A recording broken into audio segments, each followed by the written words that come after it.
Hello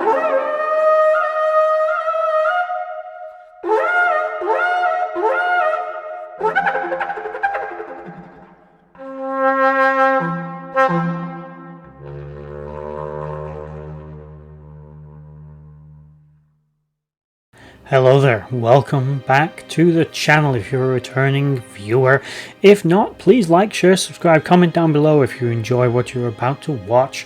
And in today's very short episode, I am going to be having a look at the Carnyx, a Iron Age instrument, shall we call it. That magnificent sound you just heard was the sound that this very peculiar wind instrument used to make. There have been examples of this instrument found from as far north as Scotland all the way south. They've been found in Gaul, Germany, Switzerland, and in Romania. Also, multiple depictions of them appear on various different vessels. So let's have a little talk about what exactly this was and what it was used for. And as I said, representations of this horn have been seen on objects such as the quite famous Gunderstrup, hope I'm pronouncing that correctly, cauldron, but they have also been depicted on various other items. Fragments and indeed nearly intact specimens have been found, as I said, right across Europe. Now there aren't a great number of examples. I believe there's only like 5 or 6 ever been found, but there was clearly more of them made. They're mentioned by the Romans. One of the ways they were used was they would be used to sort of rile up the warriors during a fight. These things were very long, and basically they were sort of an S shape, and they'd hold them up above the warriors, blow into them, and they had a sort of little weird little vibrating tongue inside them, and they would blow them to get the men all riled up, as I said. You can imagine they would also have used these things to some degree of coordination on the battlefield. It was very loud, and the Romans noted you could easily hear these things.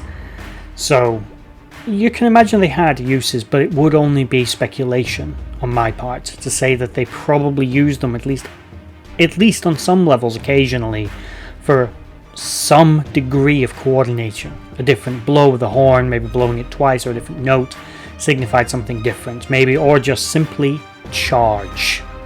Which, let's face it, Celts, that was pretty much their main battle tactic, just charge at the enemy and hack at them until they weren't there anymore. I'm oversimplifying that, but that's basically it many of the times.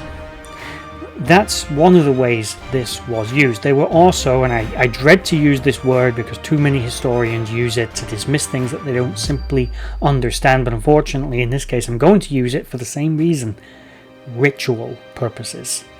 There was almost certainly a ritual element to it. Many of them were shaped like a boar's head.